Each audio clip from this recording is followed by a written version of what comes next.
welcoming us and our panel here to 2021's first behind the scenes with indie filmmakers.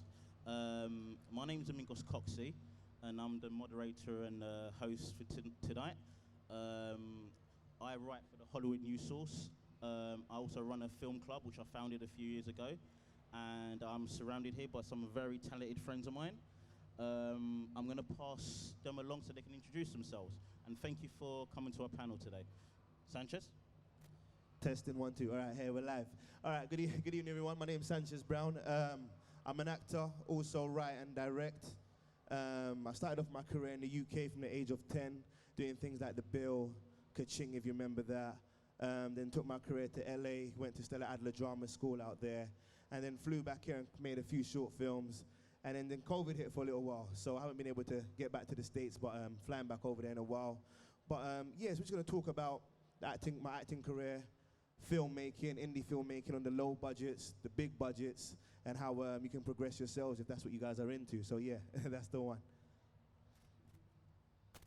Hello, my name is Gabrielle Woods. I work in film and television as a script supervisor, taking care of continuity of all the micro elements: hair, makeup, props, costume, wardrobe, actors' lines, character movement for different shows and different sets. So yeah. Hello everyone, my name is Valentina. I'm independent documentary filmmaker and editor and photographer as well. And my work, I would say, focus mainly in culture and people, and probably we'll talk about it much more later. Hello everyone, my name is Darryl, and I'm the editor of Hollywood North News, and I'm a writer for a number of sites, including the Hashtag Show.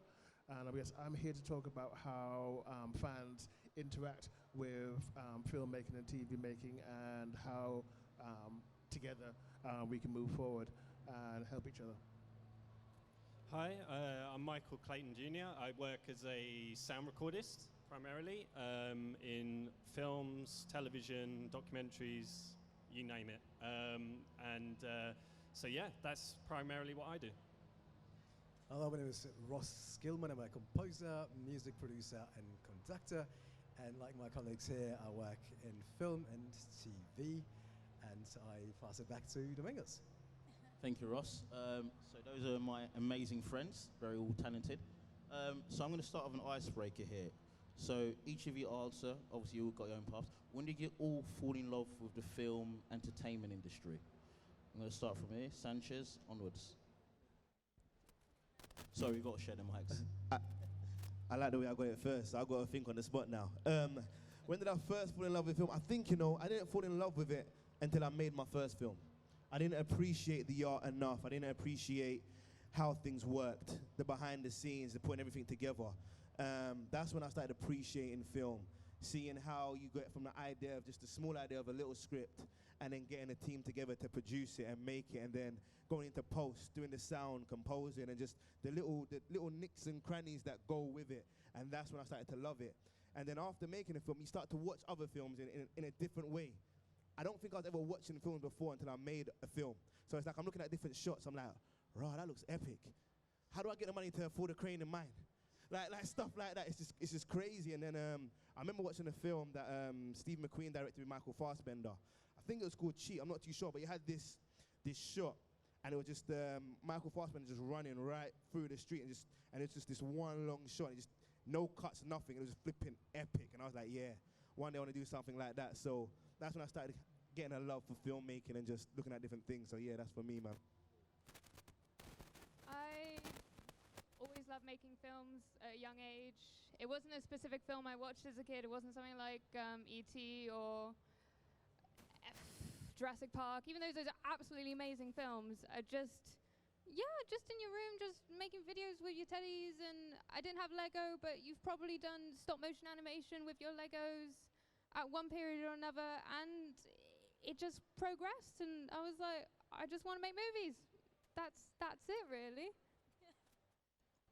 So for me, I don't know how many years ago it was, but I just finished uni, so probably it was 6 years ago maybe? No, 7 years ago. And I actually did, after uni, I did an internship in a TV company because I just wanted to see how it was to be on set. And then what I discovered, it was behind the scene, and I fell in love with the editing department. And so I discovered editing, video editing, and for me it was just magic. Like literally for me, editing a video, a movie, or whatever is just magic, because from scratch, you see everything on set is so fake, but once you put it together, it became true. So I think that the job of a video editor is magical. So I got really passionate about editing. I started by myself editing. I read about it and stuff like that.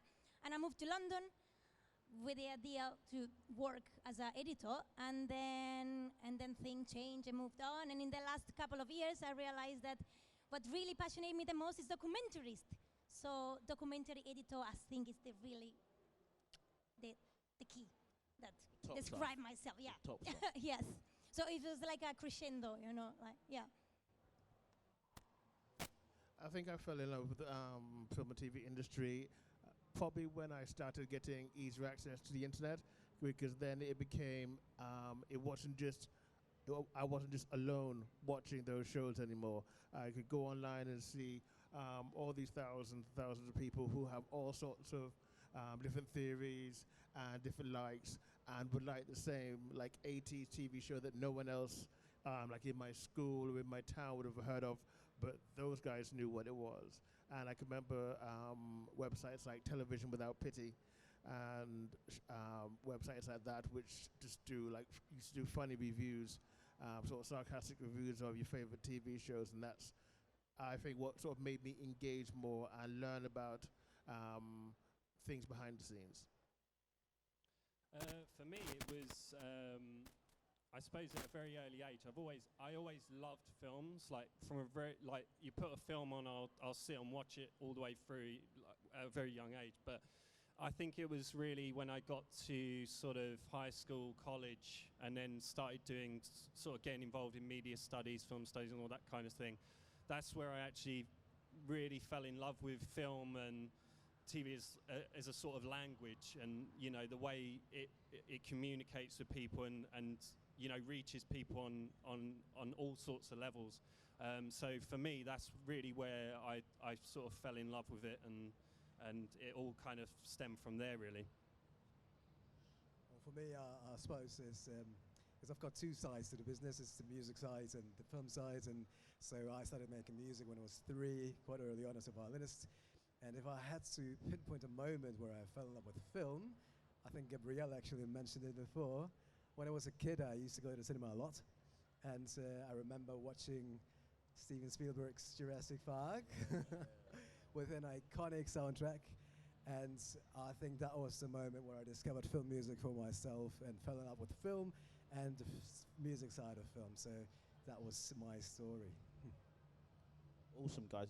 This is like I'm going to get 2 questions in one. So, how did you find your pathway into your chosen field, and when was your first start for all of you? Obviously, you got different answers, so it's 2 in 1. So, when was your first start, and how did you break that path into it, basically? Your first opportunity. Well, for me, it's funny because my mum was always a performing arts teacher. So, she kind of just guided me into it without me even realizing I was doing what I was doing. So it's like, yo, you going to this drama school. And I just love performing, so I'm there doing theater, I'm doing singing, I'm doing dance every weekend. And I got signed to the agency. And I remember my first role was in the bill. And I remember going, I'd never been in front of a camera before. So I'm scared, I'm literally shitting. I'm like, okay, what do I do? There's a big camera there, there's a big crew there saying, I'm like, what do you do? And I quickly learned you don't look down the lens of the camera. I learned that real quick. And yeah, I just kept on doing it. I remember when the episode was coming out, and then my agent sent a check for me. And them times it was check you didn't get in your bank account. And I was like, Mum, I got paid to be on TV. You don't pay them. Like, I was dumbfounded. So like, I get to act, do what I love, get paid, and thousands of people watch me. I'm like, yeah, I'm doing this for life. Like, this is me, I'm sold. So that's kind of how I fell into loving acting. And then the filmmaking is like, I always want to tell my own story. So I wrote things, and also trying to give other people opportunities. So it's like, if I can give people opportunities, write my own stories, it's like, okay, cool. That's when I made my first film after uni, and I just kept on rolling with that, and that's kind of how I fell into doing what I loved. So yeah, that was it for me. I always knew I wanted to work in film. I just wasn't sure what department. Both my mum and dad work at IBM IT, so that wasn't going to help. And I was like, Mom, Dad, I want to be an artiste and be in the movies. I want to make real Hollywood movies. And I started off running, as a lot of people do, making teas, coffees for people, stuff like that. I went to a BFI networking event at the BFI Future Film Festival, which is at South Bank, Waterloo. It's really cool. I'm seeing a few people nod.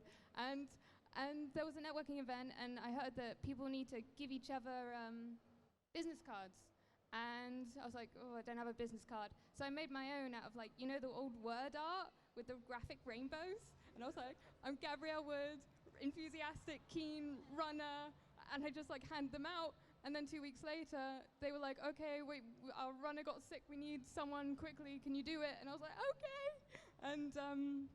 And yeah, and then I did that short. It was just like a 7-day short. And then after that, the director went on to do something else and said, hey, I need a runner for this. Can you do it? I was like, okay, cool. Yeah, sure. And then the ball sort of started rolling, and then it went from shorts, student shorts, uni shorts, uni shorts, indie features, and then the script soup on one of this indie feature I was running on got the flu, and they said, all right, Gabs, this is your moment. How do you fancy script supervising? And I was like, okay. And just sort of got thrown into the deep end, was handed the script, and all of a sudden, I got to tell the actors their lines, and all of a sudden, I got to check that they got the right bag in the right hand, and all these continuity things that you never even think about when you're watching a film. You know what I mean? You don't think, damn, that's some hot continuity right there. But it is crucial. It's so, so important. And, you know, if you do see something in a film where you're like, hang on, her fringe wasn't like that before, hang on, it was raining, why isn't her hair wet? That automatically takes you out of the film. You automatically are reminded it is a film. Anyway, that's why it's so important. I've tangent from the question, but Gabby, yeah, I was gonna running. Gabby, I was going to say, Game of Thrones, the coffee cup. Oh, we don't talk about the coffee cup from Game of Thrones. My bad, sorry. That's love. I love I want to Game hear of more about that. I loved your answer and your story. I think I will reply to what I thought to reply, but then you made me think about something else, so I will add it later. Because when I came to London, as I said, I wanted just to be an editor, but of course, I needed to show to people that I could edit. And I didn't have nothing to edit.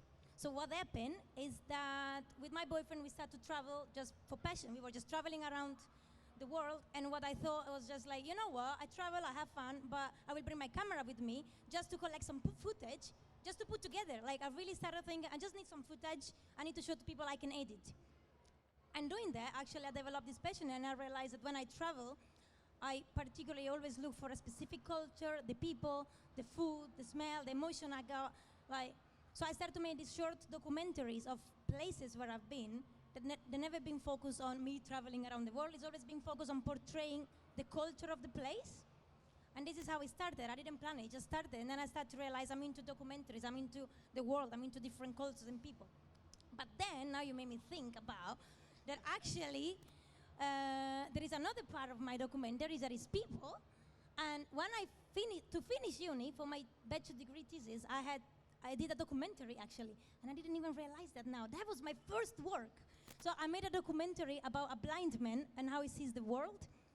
And meeting him just opened me a world, because I realized we were living in the same world, but we were seeing it absolutely differently. So little time ago, like maybe 1 year ago, at the beginning of the pandemic, I started to realize I'm very interested in people, and I want to document people, because at the end, people are very everyone has something to say, everyone lives in a certain way, everyone sees the world in a certain way, everyone has something to say or something to teach us. And that's why I thought, 5 years ago I made this documentary about a blind man, I want to make more. And that documentary got selected and won in a festival in London. So all of this little thing motivate me to keep going. So maybe I started 5 years ago without actually realizing it. So I got my start being,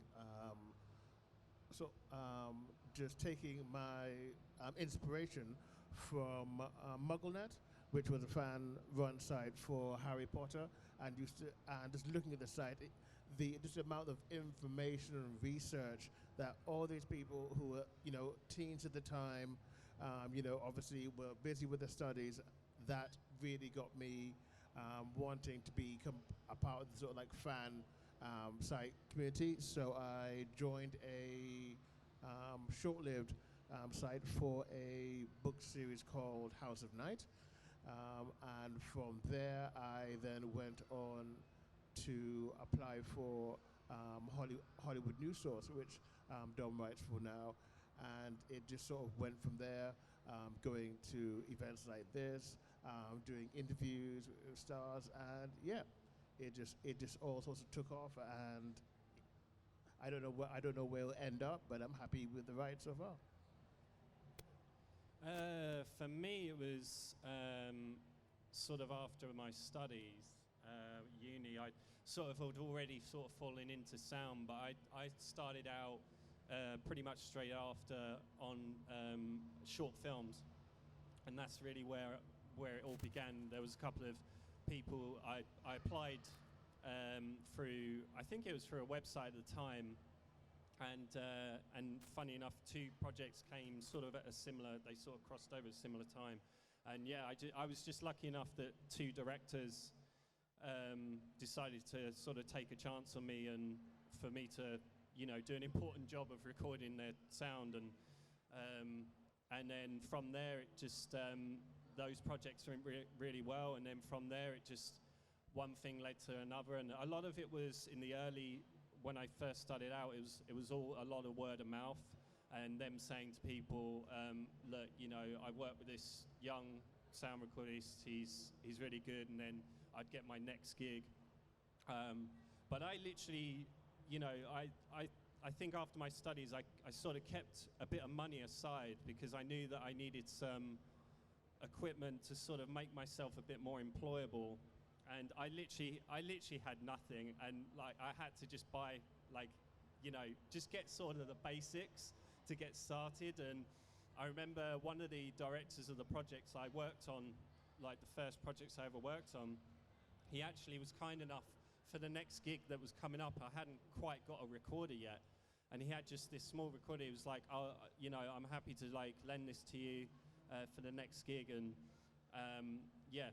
And obviously I'm very thankful for that, because it meant, I was able to do the job for the next one. And then after then I was fine, and basically started slowly but surely sort of, getting money in and, getting my equipment together. So yeah, that's really how it all began for me. I think that's a great point, isn't it? We all have to have some finances to invest into equipment before we can even consider working in the industry. So it's the same, I'm sure, in editing as well, and in other areas of the film industry. So certainly in film music, you have to have your own studio at your disposal, even if it's a small one. For me, well, I come from a music background. I was a violinist from a very young age, and I went to study violin, and then I had a hand injury, which I never recovered from, unfortunately.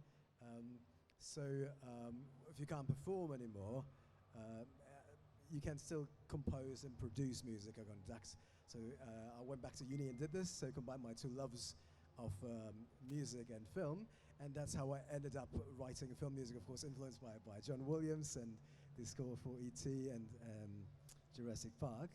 And I think, like you guys already said, word of mouth and networking, 2 of the probably most important, I think, factors for any young filmmaker starting out. Go out there, be seen, and I think Woody Allen said 50% or 80% is to just be there. I think going out and being at film festivals and investing some of the money to go to Cannes, I suppose, and to London Film Festival, the great film festivals in London and the UK. So a great place to start for anybody, I suppose. Thanks, Ross. It's kind of I can segue into the next question. It's kind of involved. It's more simple. So obviously we all know the film entertainment industry is very hard. You need to be brave, never give up, keep going. So what would all of you, what one advice would you give to anybody, our audience here, anybody watching at home, to get into the industry, what the one piece of advice that you'd think that would really help them, like really propel them, you know, to their dream or, you know, vocation basically in the creative industries? I love the way I always have to go first. You know, I'm just doing it on order. I can Get spice it up if you like. Ross, sorry, Ross next time. I can go. There's a few things.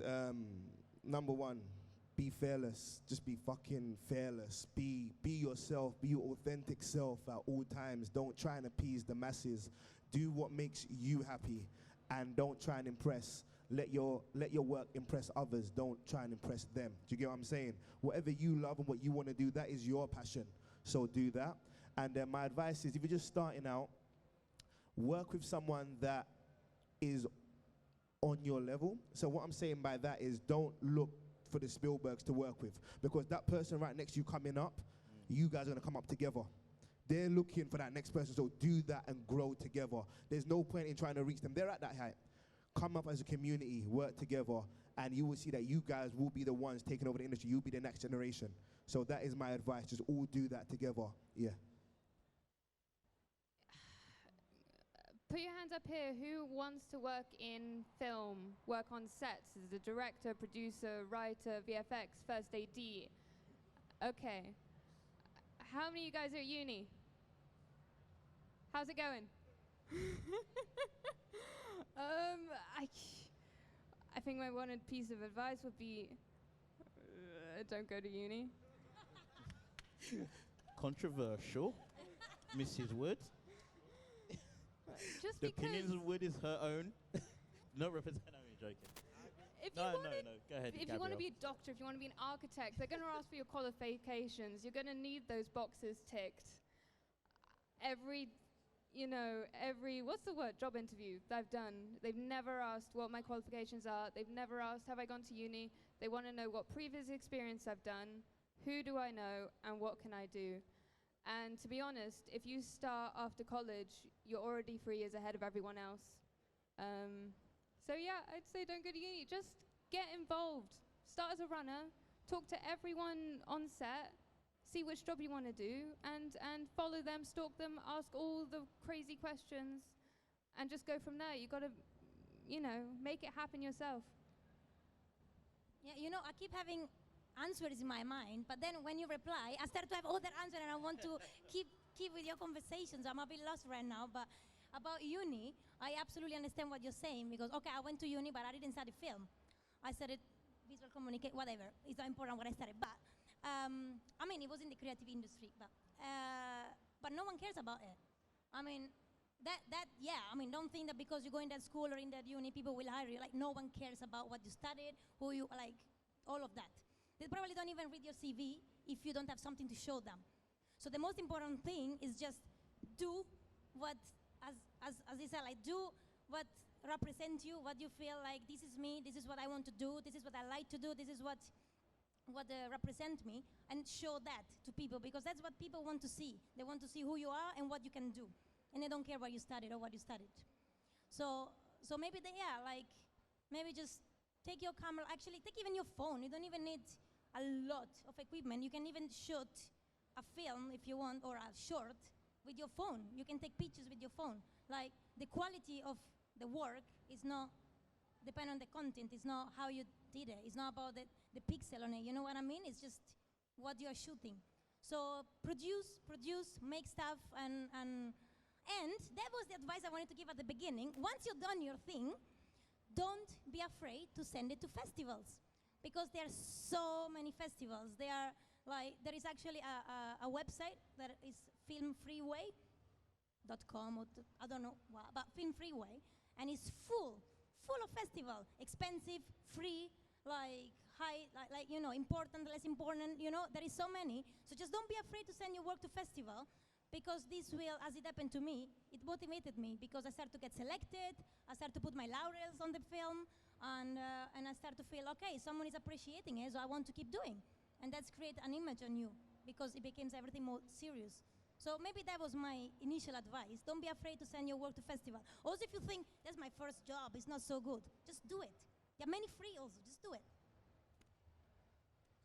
Okay, this may sound a little trite, but this is for the news writers, the reviewers, and the would-be critics, is that it is something that took me years to really sort of accept and take on myself, is that if you don't apply for it, then that idiot's got to get that job.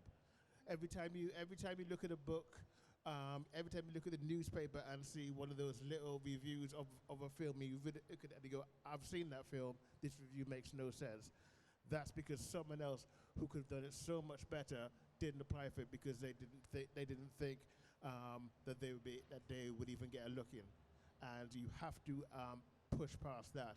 And I know it's hard, and I know it can. And I know after you've applied for the first 25 or 50 of them and heard nothing back, it gets even harder. But you have to keep on pushing, because we want to hear from you. We want to hear from those people who don't. That's the whole point. You can see it coming through now.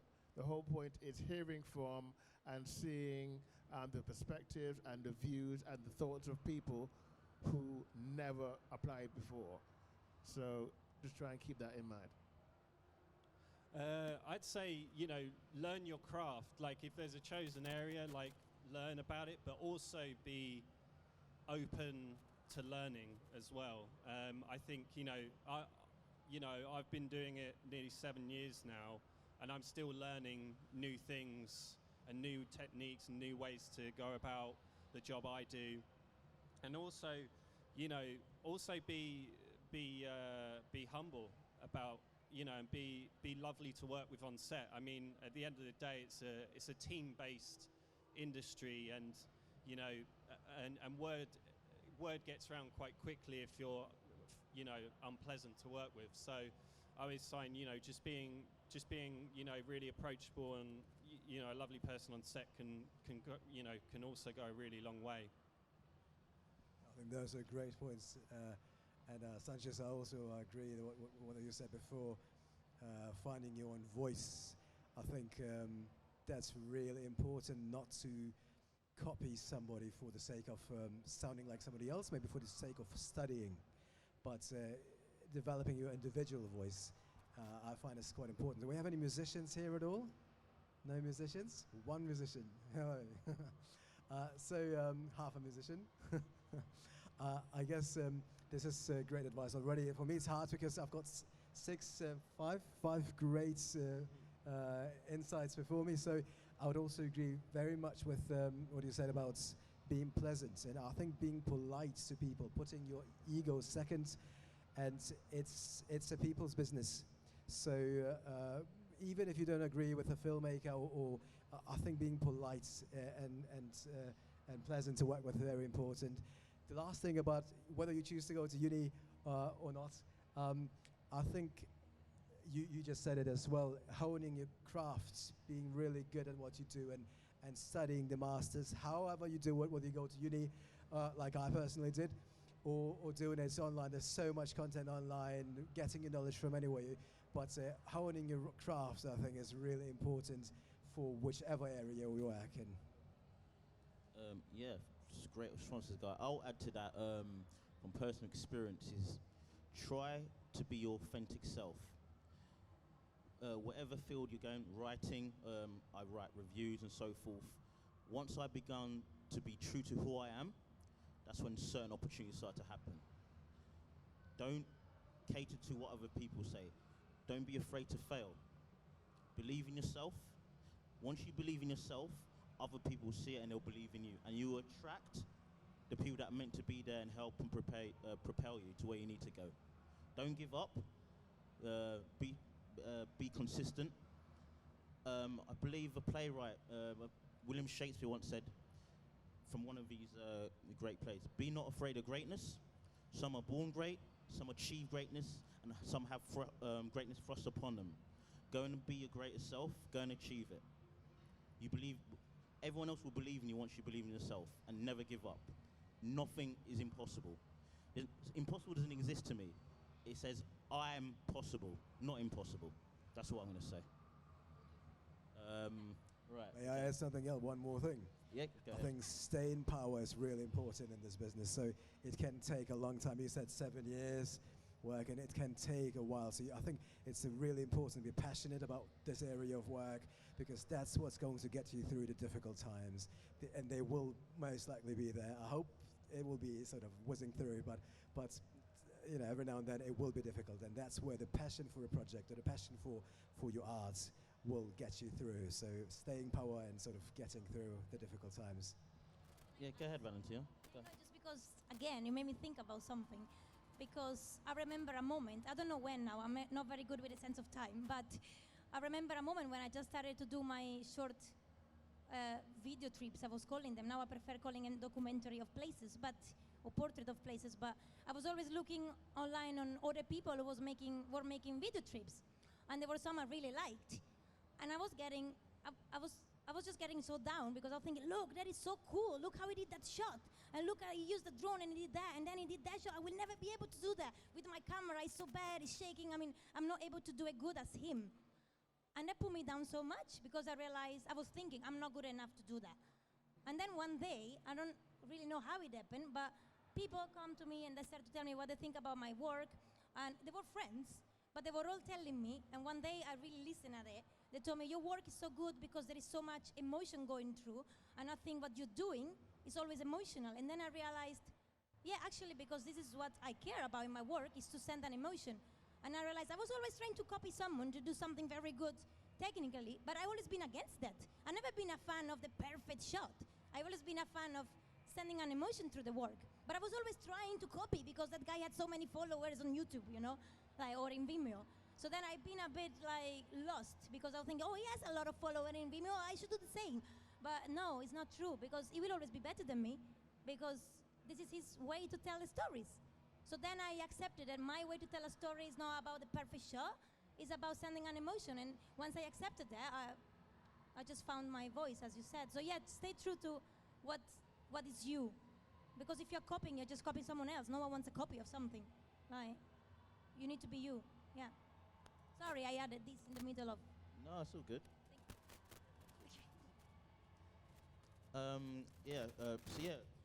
Great answers there, guys. Like I said, especially the practical stuff, what they said. The next question I would say, what is the fundamental lessons that all of you have learned that's definitely helped you, propel you to improve in your craft? What lessons have you learned that's helped you, whatever way that's been? Unless, well, you know, we'll start with Ross. So that now you want it with a difficult we'll question you want me to start. We'll mix it up a bit. We'll mix it up.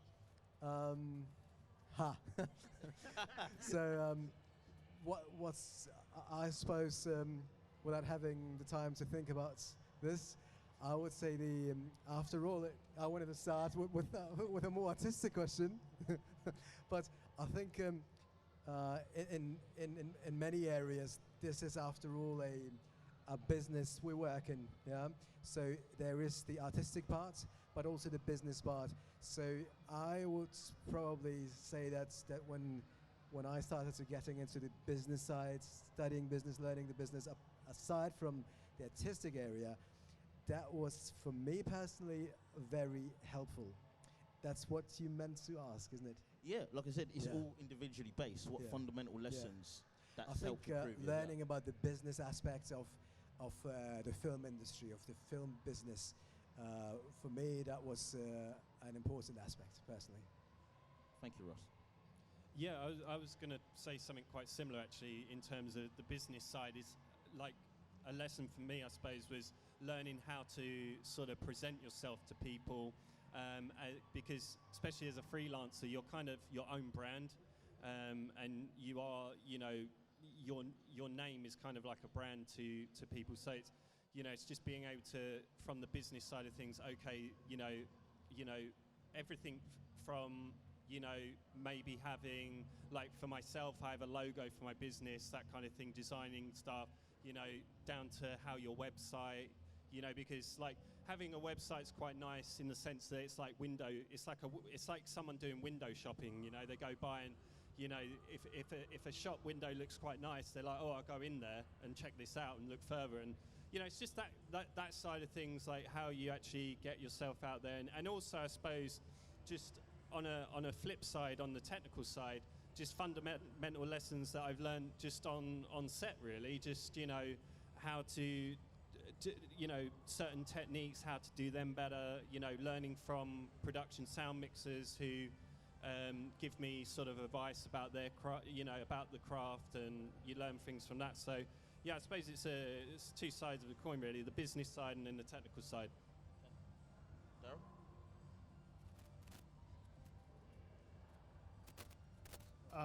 Some of the things that I've sort of learned over time is, for a writer, always be writing, always, you got to keep that, you got to hone it, and you'll be surprised how your style will change. Don't be afraid to read other reviews and other places to see what their styles are, because you'll see things you like and you'll see things that you don't like. And the other important thing is, as a writer, especially when we start out, is that a lot of us will be doing unpaid stuff, is you have to be very, very careful about what you're signing up for, and you should always take a look, maybe every month and every week. It's like, what is in this for me? Is there still something in this for me? Because getting experience is fine, but then if you've already cranked out 200 articles, do you really need more experience? Or should you now be looking to establish them and get paid for those words that you're putting down? Yeah, I learned that one the hard way. So yeah, just to be aware of that.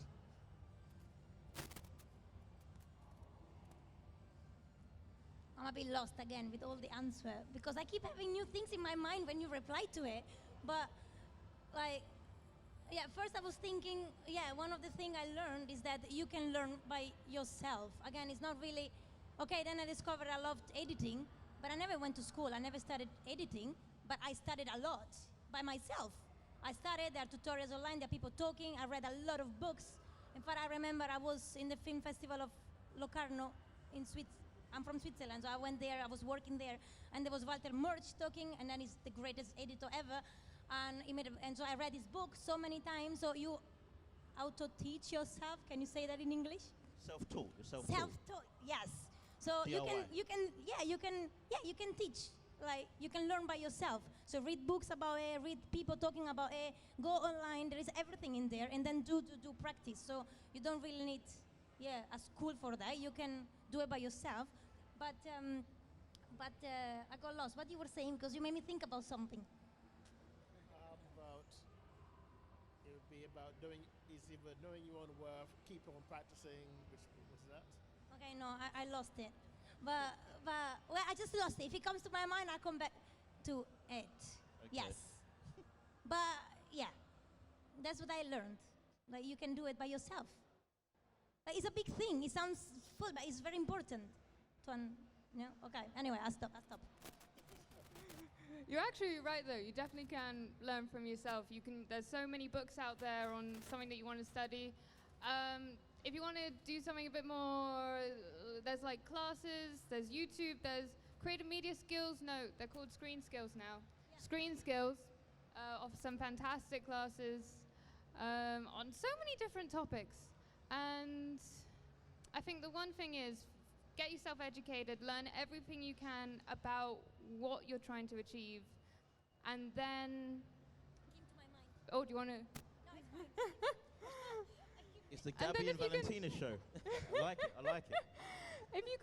If you can shadow someone, if you can take someone out for coffee to pick their brain and ask for their advice, you're going to send about 50 emails and call 50 people, and 10 of them, if that, are going to get back to you, but it's still worth it, and you just got to keep asking. And then once you first get your first ever gig or job, it's okay to make mistakes. It's completely okay to make mistakes as long as you learn from them and learn from other people's mistakes. And then you're just going to get better and better the more experience you get. And I don't know if this is more an advice, but it's because it's something I learned through the years, so it's probably together. But show to people, like I learned that you need to show to people also what you want that they see about you.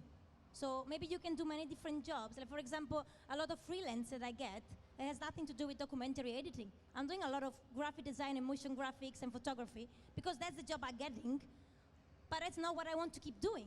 And so this is not what I'm showing. Like, you understand what I'm saying? So stay true to what you want to do, and that is what people need to know about you. Then of course, I'm getting more other jobs, but I'm a documentary filmmaker, and you need to say that in your mind. I'm a documentary filmmaker and editor, that's it. Then yes, if I get something else, it's good, extra cash coming in, but that's not what I want to say that I am. I'm a documentary filmmaker.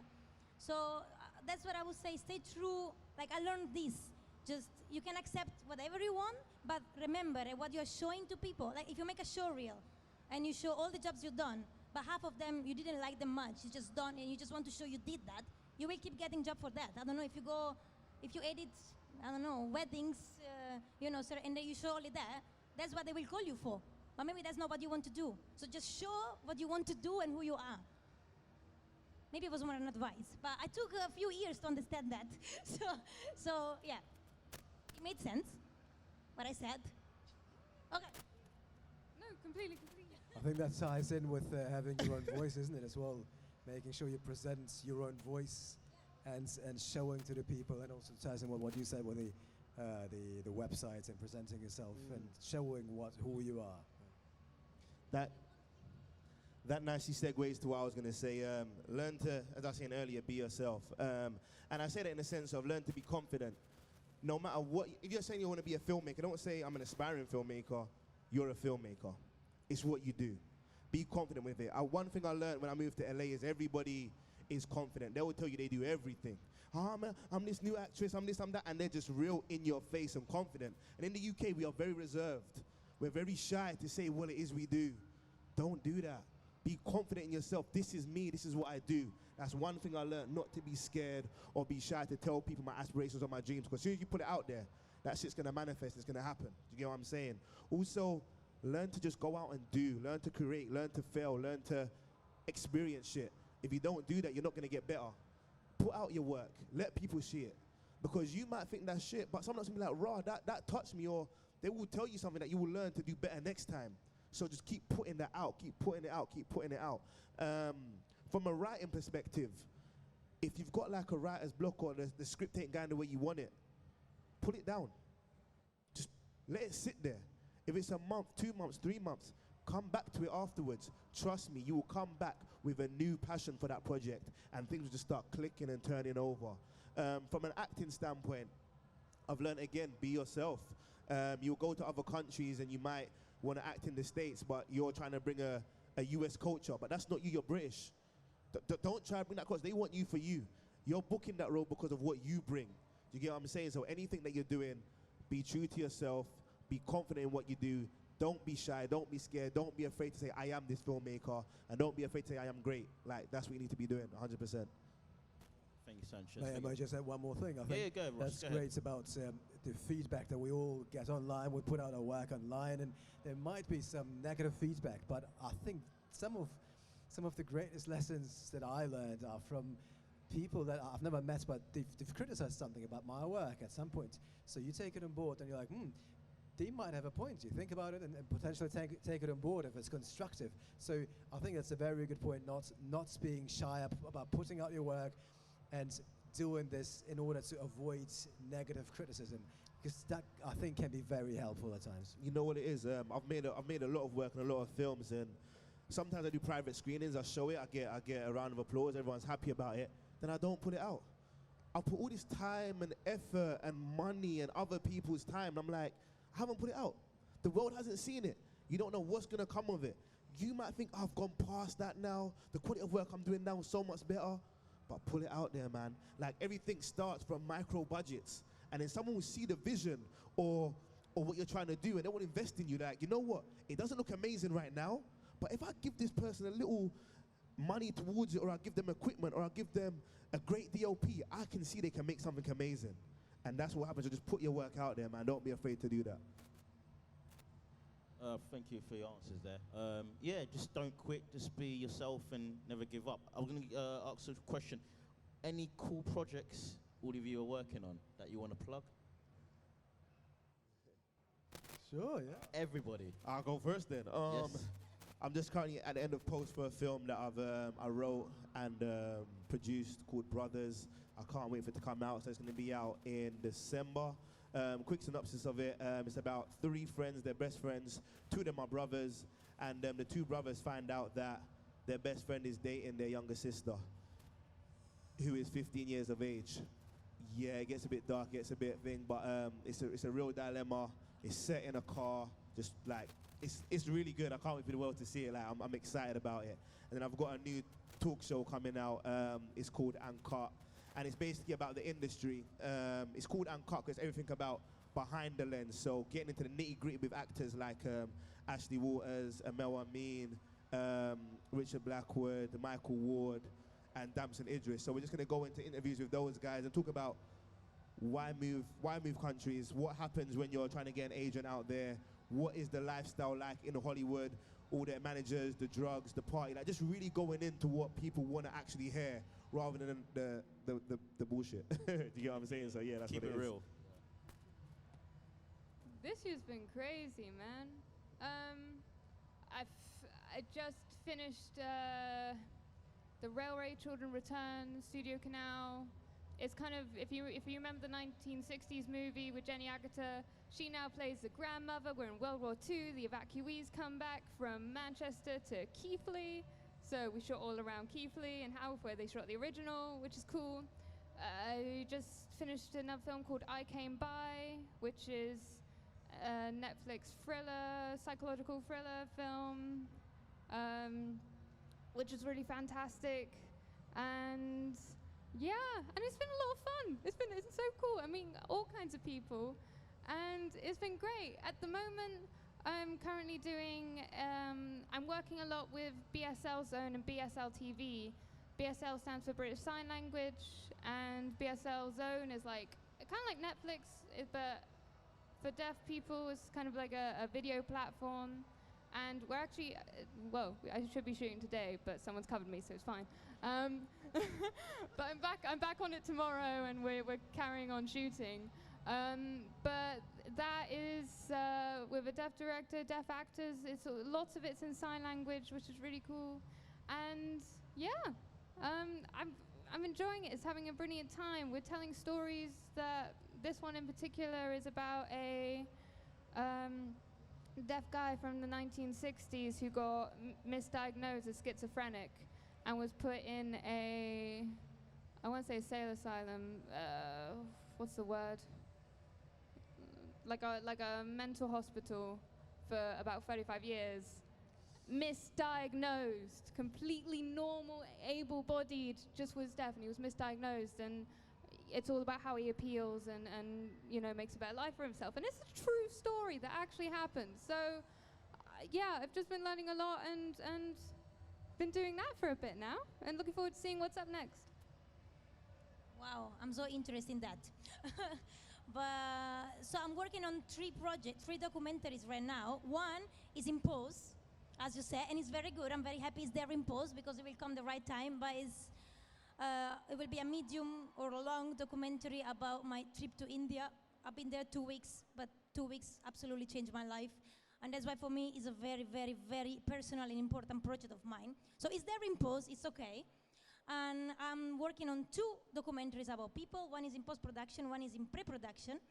They're friends of mine, but as I said, they are people that somehow I find very special for any reason. And the one in pre-production now is a musician that actually when I met him, he was a homeless. So his story I found it quite crucial because from the street, he got a guitar, he started to play music, and I went to his first gig in a pub in Camden, and he's producing his album now, so I'm so proud of him. So I just wanted to meet him again and know more about his story, and I realized that being homeless, it was nothing compared to what he lived before, actually. So I want to tell his story. So I have a couple of this kind of work, so portrait of people / friends of mine. And yeah, last year in November, I published a book, and now I just realized I left it there, I forgot it. But anyway, I published a photography book and about people. Again, I've been working in Camden as well for extra cash. So I've been working in Camden Market. I've been taking pictures for 5 years of people of the market, and the market just changed completely now. So I realized during lockdown, I had the time to put them together, and I made a book about it. So I also published a book.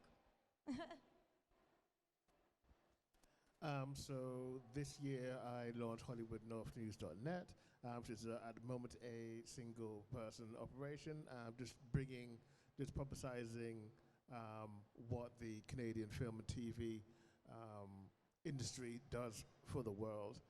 Dom occasionally helps by supplying articles and stuff, and I guess the podcast. Don't forget the podcast. And yes, there is a semi-regular podcast where it's basically just me wrangling Dom from ranting about something or another. For me ranting. But the project that I'm looking forward to is next month I'll be doing my first film festival. It's the Asian Real International Film Festival, which is a Canadian-based Asian film festival. Obviously, it's mostly online. I think they'll be having one premiere night that's live. So I'm looking forward, and not looking forward, but at the same time to all the films I'll be trying to watch, and get reviews out for around my full-time job. So yeah, that. So I just got finished with doing a project with Netflix called I Like to Watch on tour, and that was all just doing basically following drag queens from all around the country who have appeared for Netflix on some of their shows, but this was kind of more of a we were kind of with the main crew, sort of both recording episodes for the show, but also we were doing sort of a behind-the-scenes documentary of just the whole sort of process behind the shows that they put on, and so that was fun. And then tomorrow I am flying off to Scotland to work on another sort of commercial project, a more commercial-based project for a client. And I'll be doing sort of Scotland, then we're travelling to sort of Wales and sort of all over for a few days. So yeah, that's basically what I'm working on at the moment. That's fantastic.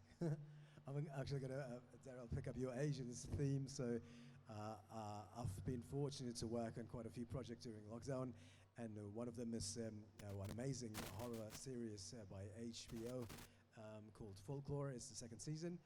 For which I was very fortunate to write the score for one of the, I think, 6 episodes. So that's coming out in December. So if you're film fans of the horror genre, don't miss it.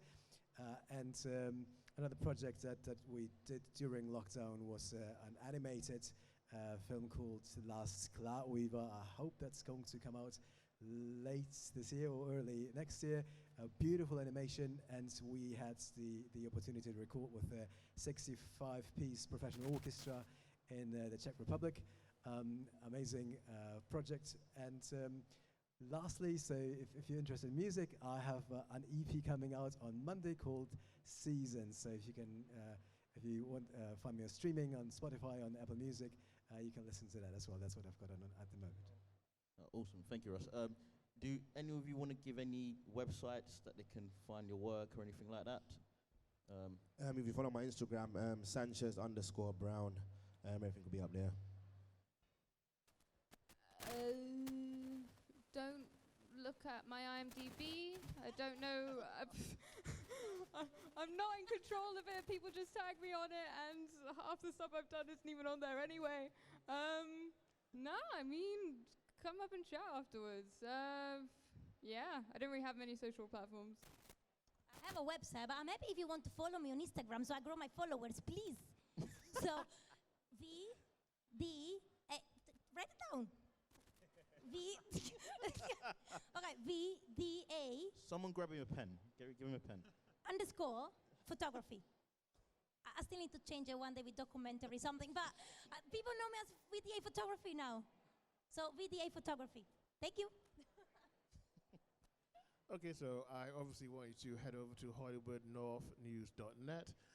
On Twitter it's Hollywood North 5 because you don't have enough letters. But on Instagram it's Hollywood North News as well. And yeah, you can also find my current articles over on that hashtag show .com, I believe it is, or .net.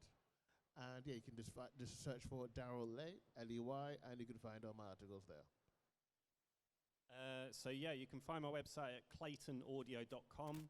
I'm also known as Clayton Audio on Instagram, and also on Twitter, I'm mclaytonjr, so junior. So that's my main social. I'm pretty much on all socials. It's Ross Gilman, ROSGILMAN, Instagram, Twitter, Facebook, and my website is the same. So it's all Ross Gilman. Yeah, and follow, especially photography. Myself, I've written a few articles on the Hollywood News Source. Just type in Domingos Coxi. I'm on Instagram, Domingos at the Sunday Film Club. All I'm going to say is that, you know, I hope this has shown you that anybody can have a go and succeed and get on the right path. You don't have to have connections in the industry. You can make connections, put yourself out there, try, create stuff. Don't give up, because if you don't try, you'll never know. And you'll be surprised at the amount of people that are watching you. I'm just going to give you a quick story. So the first article I ever wrote, I did two. I think I did the interview at Comic Con 2018, and after that I wrote an article about Cobra Kai and Creed, and how it was similar to, how it was two really good franchises, how they adapted it well.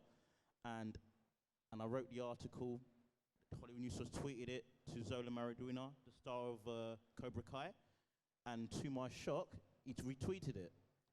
And I was like, wow. I didn't think anyone was watching it. I was like, oh, just doing it, you know, having fun and stuff. And then that really gave me that extra boost of confidence to go on. And I've written dozens of articles since then. And like Sanchez, Gabrielle, Valentina, Darryl, Michael, Ross have all said that, you know, just find your authentic self in you and use that as a channel, and nothing will stop you. There's going to be a lot of bumps in the road, but you'll get what you put in. Never give up, never stop, keep going, and ignore the naysayers. Use it as inspiration, use it as fuel. That's what I do. You know, find out what's good for you and go for it. You know, never stop fighting. I don't know, does anyone want to add on to that? Does anyone want to ask anything before we wrap things up? Yeah, go ahead. Yeah, it's being recorded. Anybody want a question that they want to ask before we wrap it up? Anybody? No? Yeah? Oh.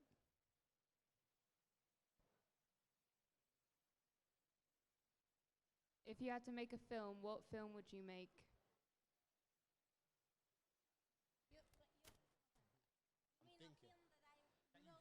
A film that I watched and I think I wish I'd done that? Or you mean... So I need to say a film that it exists. What genre, by the way? Oh, okay.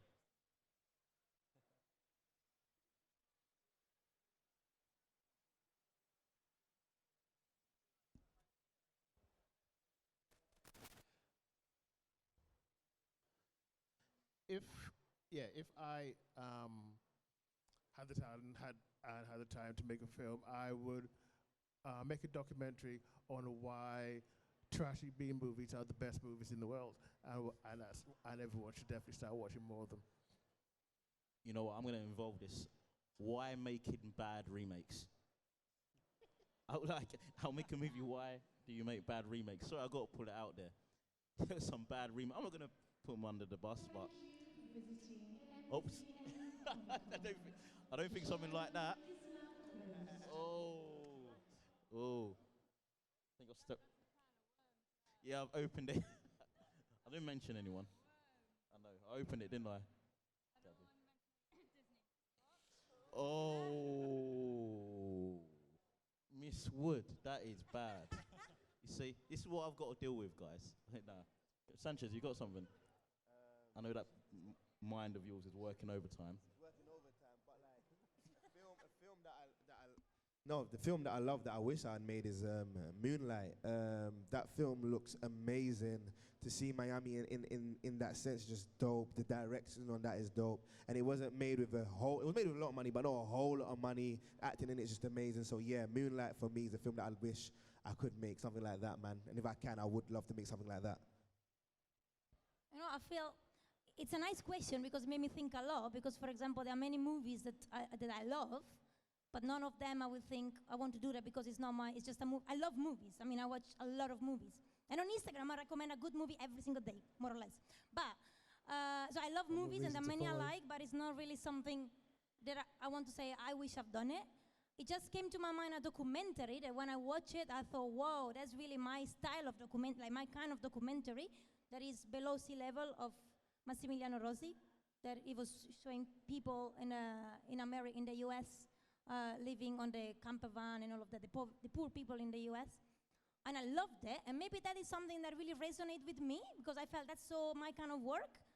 But at the same time, honestly, I don't want to sound rude saying that, but that's his job, and that's it. I will always want to do something that is mine. I can't picture something and saying, I wish that was mine, because that's just his, and maybe it's inspiring me to do something similar, or maybe something that is on that, like, yeah, it's a good inspiration for me.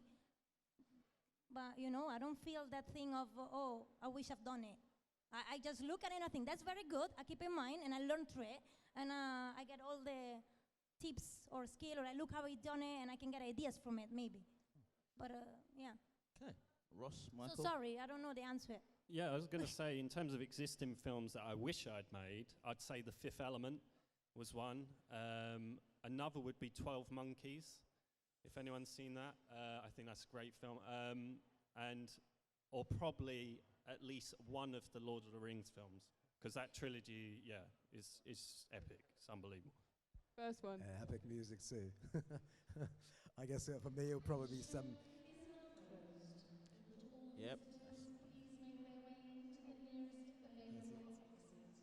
Okay. Yeah, I think we're running out of time. Going, Russ, finish off. Very quickly, I'm a bit lover of animated films, so I think somebody copied Disney. So for me, something by, you know, like Coco or The Incredibles, or all have amazing music, and I think those messages were wonderful with Coco, and I love animation, so anything that's animated. I'll quickly just say Warriors 1979. Walter Hill. If you haven't watched it, watch it. Trust me. For you youngsters, watch it. Trust me. It's great. Great soundtrack, 70s. I just want to say thank you, MCM Comic Con, for welcoming us here. Thank you for the audience for being here.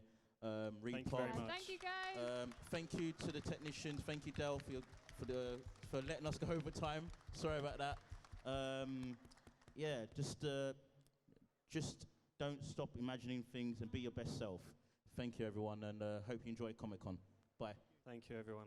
Thank you.